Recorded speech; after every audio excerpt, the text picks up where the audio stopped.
Hey everyone, my name is Miranda Rocca-Tricelli, and today I'm going to share an incident that occurred to me in a unit that I rent with Panoramic Properties for the last 8 years. The incident occurred on October 22nd. So I will start from the beginning.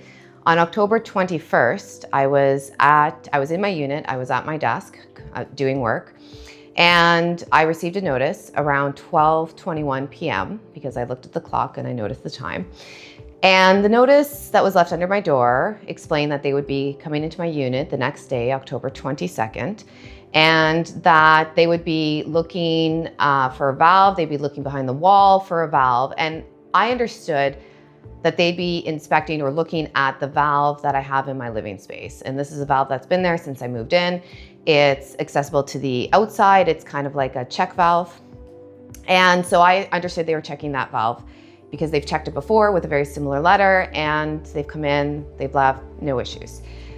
So I left that day. I didn't come back till the next day, October 22nd, at around just after 1 p.m. And when I entered the building, I got to my unit door and I noticed 2 white footsteps exiting my door. And I just thought that was strange. And there was a note jammed in the door from Panoramic Properties that said that sorry they missed me, and they had completed their work. So there was no indication that I had to call them or there was anything that was they were gonna have to come back and do. So I opened the door, and as I opened the door, the first thing I noticed was there was a ladder, over a 10-foot ladder that was just it was just positioned on the wall, and it was just kind of hanging there on it was closed, but it was on like the 2 feet or the 1 foot. And so I called out to see if anybody was in the space because I thought that was strange. And so I proceeded cautiously to enter my unit, and when I entered my private quarters, I noticed what you see behind me, which is there's actually 5 holes that were made in my wall. And they're not small holes. The one behind me is probably about 18 by 18. And there were these plastic panels put on them. And I looked around my room, and I also saw there was this thin layer of drywall dust everywhere. And so I started inspecting things, and I noticed that nothing was covered. So as a girl, I have, an external rack of clothes, I have shoes, I have makeup, everything was covered in this thin layer of drywall. So I was really upset. I called the main office to understand what happened and how it was that work to this extent had been even conducted with less than 12 hours notice. And I also wanted someone to come pick up the ladder because it was gonna fall. And so I called the main office. I left a message with the attendant. She didn't seem, too concerned. She said she would forward the message. And I said this was pretty important. It required some immediacy. So I got off the phone, a little bit of time passed. No one got back to me. I called back and I tried to, communicate that this is important. Someone needs to come get the ladder before it falls. And I need to better understand what transpired in this room because I didn't receive any communication about extensive drywall work and construction work right beside and above my bed. And now there's these holes in this exposed system that I had no idea what it was. So I still didn't get a response from anybody, and I called the main office, which is in Niagara Falls now. The attendant forwarded me to the accounts receivables. On the phone with accounts receivables, I am explaining what has happened. I am explaining that I didn't receive proper notice, that there's drywall everywhere. There's these 5 holes in my wall. There's the ones behind me. There's some above my head. And also that there's a ladder that needs to be removed. And she put me on hold, she said she was speaking to legal when she came back and said, we gave you proper notice. And I said, that's not, that's part of the issue, but also all these other things. And what am I supposed to do with the ladder? And she said, if you have an issue, call the tenants board. And I said, so you want me to call the tenants board to have the ladder removed? And the individual just kind of didn't know how to answer me. The call ended. So I found out that there were 2 people in this room doing this work. And one was a Panoramic Property employee, and the other one was an external third-party company. So I contacted the third-party company to better understand what transpired since I wasn't getting answers from Panoramic Properties. And I spoke to the individual who was in this room, who was part of doing this work, and that individual expressed to me that they had concern with doing the work and suggested that Panoramic should contact the tenant to ask permission or to let the tenant know what they were going to be doing, especially in my private quarters. What I understood that the individual from this third-party company told me was that they expressed this to Panoramic. The individual working for Panoramic called someone who I understand is the property manager, that individual, to just punch holes into my wall and to conduct the work. There's been no documentation or proof that anything was protected because of the level of damage and destruction. I've lost products, clothes, bedding, everything.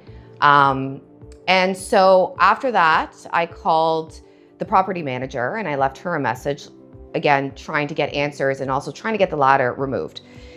So eventually, because of where the ladder was, it was also in the way of my bathroom, it was in the hallway, and I didn't want it to fall. So I picked up the ladder to try to put it down. And of course, I was not Wonder Woman, and the ladder fell on me and it hit my elbow and my back, and I tried to brace it so that it didn't smash on my counter. Even to this day, I have still not received any kind of communication from Panoramic Properties about my wellness. There was no incident report. There's been no investigation into the matter. I've documented all my medical visits and everything that has been happening due to that. So eventually I called the owner because I was still not getting responses and hours had gone by. And now a ladder had fallen. And so I spoke to I left a message with the owner, who then messaged me and said he would call me that night. That night he called me and I let him know what was happening. There were some things that were said that were slightly concerning. And I said I needed the night to think about what had happened and how I wanted to be compensated, because I was very traumatized. I still couldn't believe this had happened. And upon inspection of my room, I also could tell that my drawers were open. There was drywall dust in places that it shouldn't have been. And I felt incredibly violated. And so I took the night to think about it. I reached out the next day and I offered a potential solution. After that, I never heard back from the owner. And what I did hear back from was a lawyer. And in my experience with this lawyer, the first message she sent me was a message that demeaned the brands that were in the pictures. So I sent them evidence to support everything I was speaking to, including the destruction in my room. And the lawyer demeaned and was condescending, saying they weren't worth being replaced, which I thought was really odd for a lawyer to be saying, because nonetheless, the stuff was destroyed regardless of her opinion of my brands. And so this interaction continued throughout, and it still continues, where I've had to remind their lawyer of her code of conduct through the Law Society. And I've experienced, and this is all documented, being harassed, bullied. It's continuing anytime I bring a concern. So another issue that occurred is one of the workers that was in here performing the work, a few weeks later, I was in the hallway in the common area of the building, and that individual, a male, intimidated me. He stared me down and walked and grazed by me while he continued to stare me down. And I reported this. I sent a formal report a complaint to Panoramic. They have not acknowledged it. And another worker was trying to look into my space another time, and this is all documented, and still haven't been acknowledged with that. So I've given my notice because this is completely unsafe. Now, the next part of this is what was exposed in my room. And so because I wasn't receiving any information from Panoramic about why they came in here, what they exposed, what the purpose of this was, I then, through my own due diligence and research, I ended up reaching out to the Greater Sudbury Fire Services Department so that they could explain to me, they're the experts in fire services, what this was, and if even certified and legal, if it was to code, because now I was supposed to be sleeping next to this exposed pipe. And I have done a lot of work in the manufacturing and mining industry, and so I do have a knowledge base of certain codes and laws. And so the fire services sent 2 inspectors here.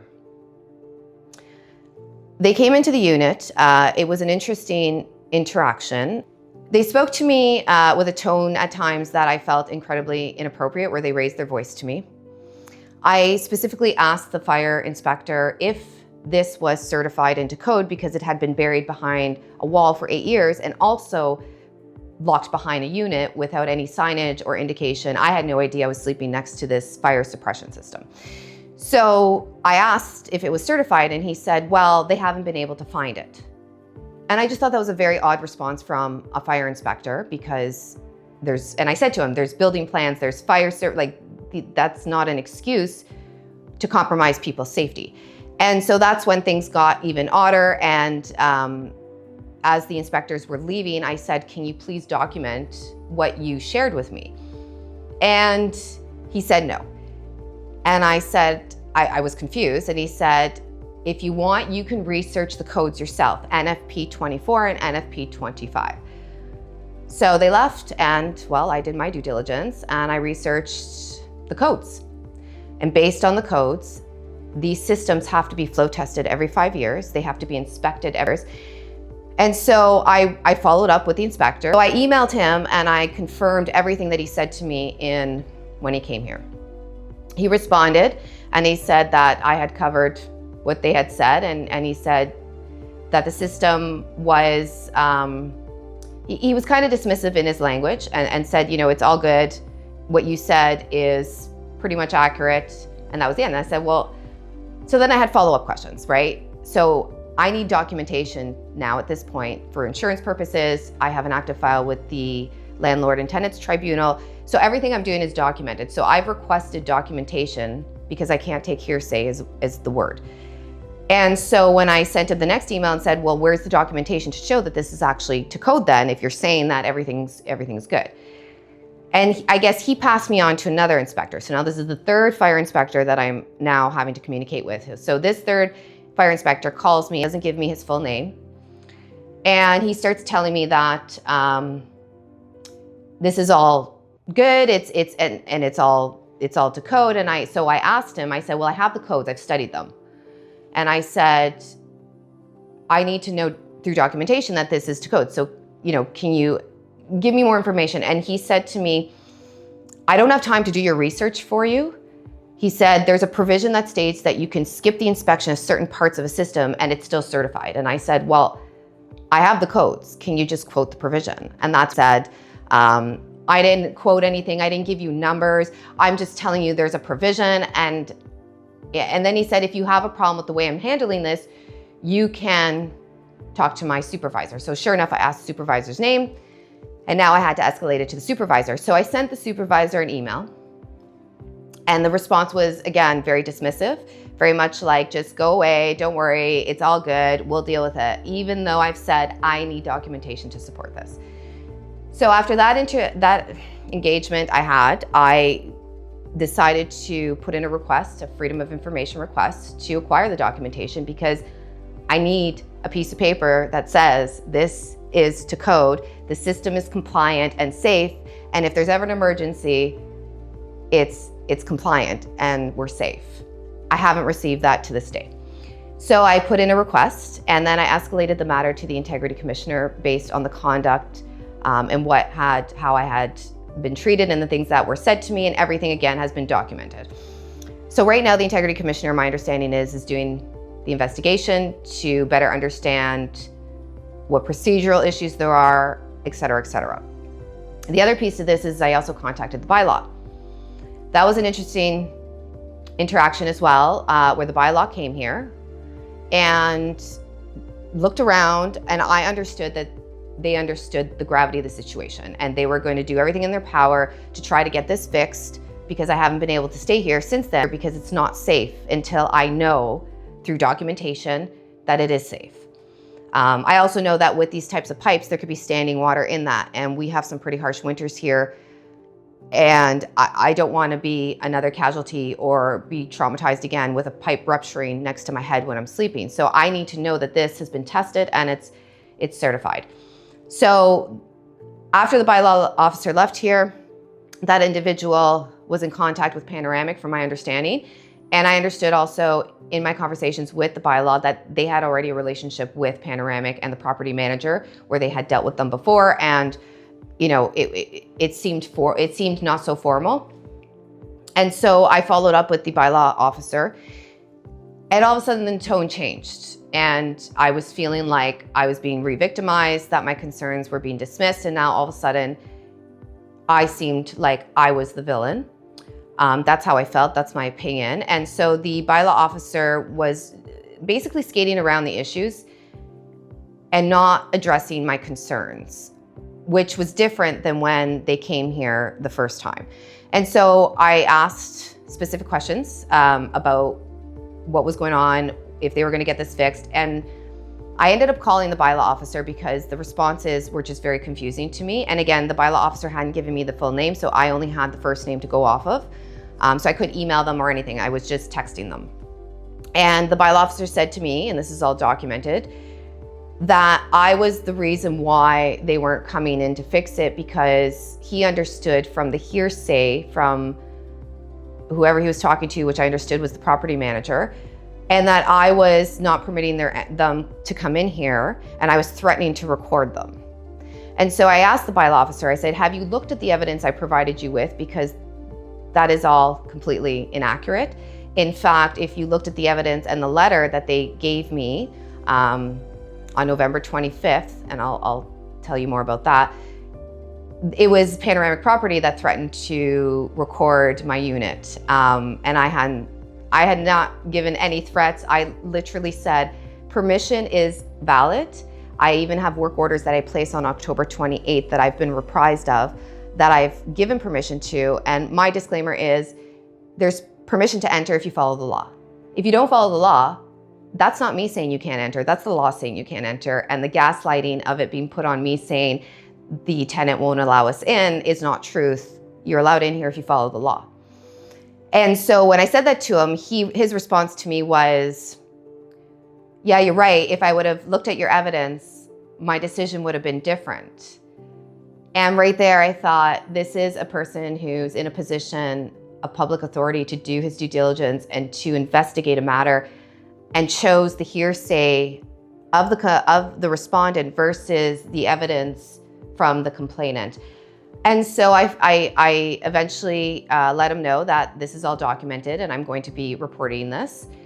And so that's when he gave me his email address. So now I had his full name. So I emailed him and I asked him to declare if there was any conflict of interest, because in my experience and in my line of work, when people take hearsay versus facts, that's concerning. And there's a reason for that, and I needed to know why. So I sent him an email asking him to declare any conflict of interest to ensure that he was able to do and perform his duties as he's authorized to do so. I haven't heard from the bylaw officer. Also on the call that is documented, he said to me that he was fed up with this and that he was just gonna put in an order to get this fixed. This was almost 2 weeks ago. And so I followed up with him as well when I followed up and asked him about the conflict of interest, when he was going to place this order so that I can anticipate the repairs. And I haven't heard from him since. The other day, I called the city to report the bylaw officer. And again, the attendant who received my call, I was met with, again, just dismissal. And I asked how long this would take before someone got back to me, because I've been displaced from my home since October 22nd, and the attendant said it could take weeks. And I said, so what am I supposed to do in the meantime if I'm displaced from my home? And the individual had no answer for me. And I said, I'll call back at the end of the week. And the individual said, you may not get an answer because they're very busy.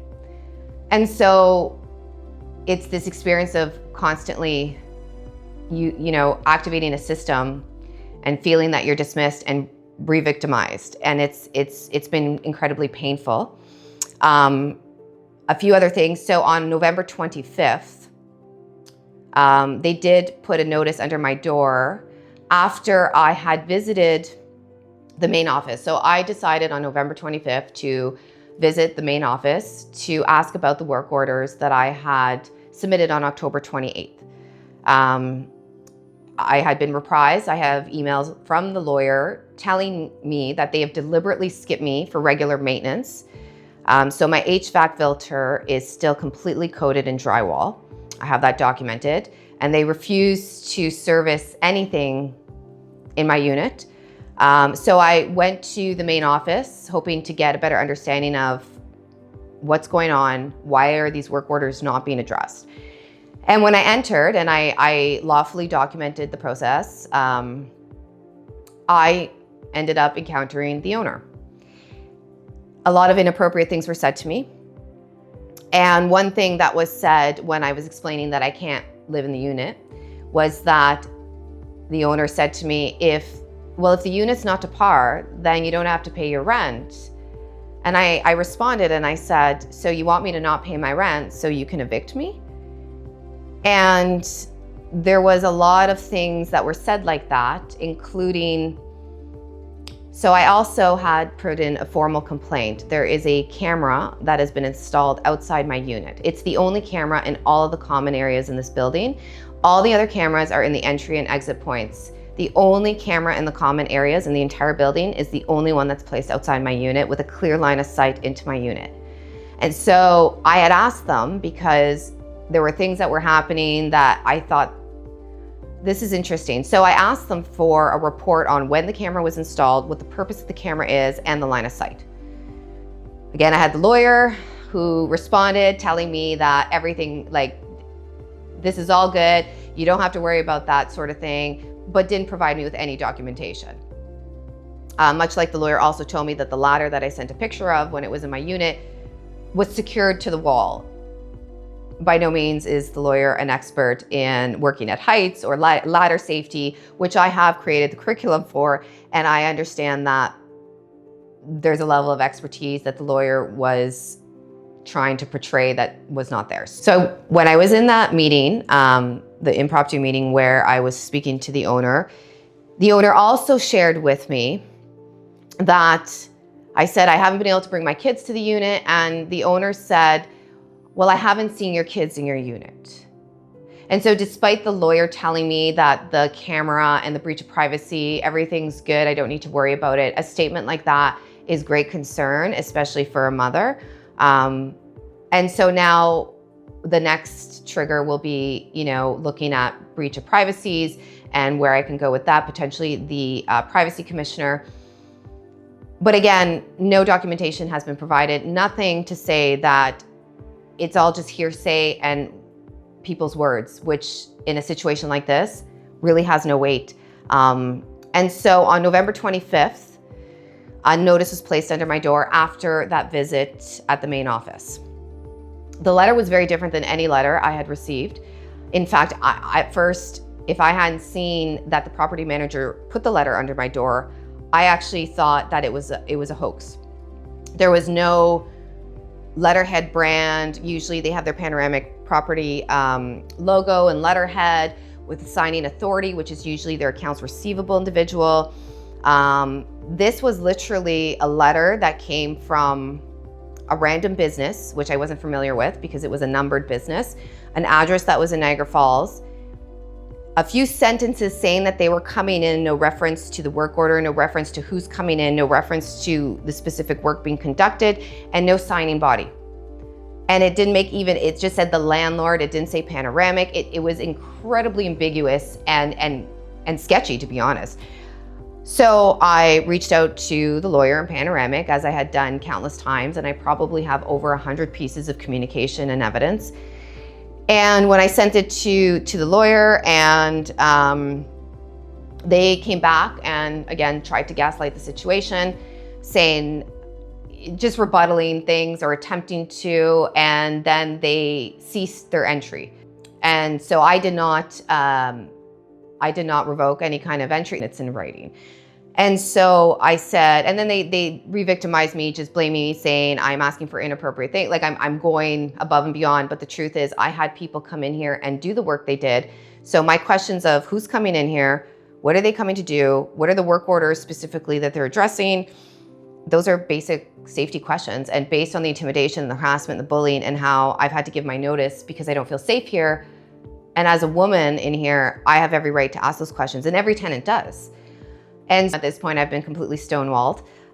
which is, again, a safety concern, because if there is a safety concern, I'm just going to continue to be dismissed and ignored. And so this is just, it has lasted since October 22nd. I've been displaced. I've hired myself. This has been my full-time job. I've been advocating for myself.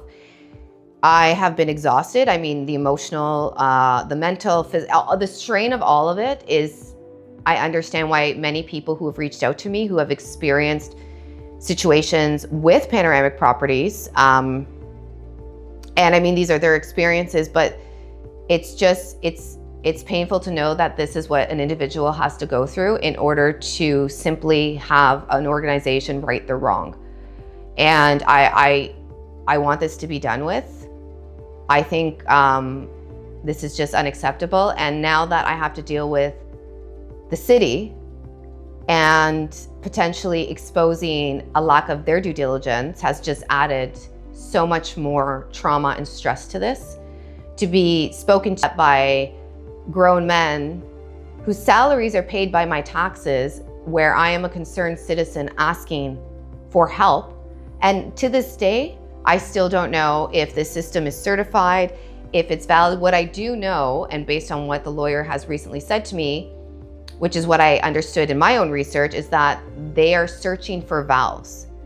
So without the valves, you can't flow test because you can't turn on the water. So this has now been tested. And that's not an assumption, it's not an allegation. I also had to deal with their lawyer accusing me of alleging that they are in breach of codes. And what I've explained to the lawyer is that if someone's driving and they're pulled over and they can't provide a proper driver's license, then they are unlicensed to drive. That is not an allegation, that is a fact. And so without any documentation to say that this is in fact certified, because it can, maybe it's all good and maybe we're safe and everything's good. But to this day, I have still not been provided with any information. And so the battle continues. And again, I welcome people to reach out if they're dealing with a situation, whether it's with Panoramic or other agencies or landlords, because it's important to understand what's really happening in this community and the experiences of people. And my goal is going to be to help people in some way, shape, or form. And right now that looks like a tenant action network, which is going to help just guide people with the different sectors, the different areas they can go to, who they can contact if they're dealing with certain issues. It's just for someone's life to be uprooted like this because someone intruded into their space. I've also still been paying my rent for a space that I can't use, that I don't even know if it's safe to even use. And I've been trying to move. It's just been a nightmare, to say the least. And I just want it done. So I'm hoping this story will help to support others who feel that they're alone going through situations. And I do hope that this resolves and that wrongs are righted and that people start treating people with a little bit more respect. Tenants pay to live places. They pay to have a comfortable, safe space. This is not something anyone should have to endure. And I'm sorry if anyone else is dealing with this. And I do hope that my story supports you and helps you navigate. And again, please reach out. I'm here to help people through this journey and through my experience. So thank you for listening. And again, reach out if you have questions or anything at all. Thank you.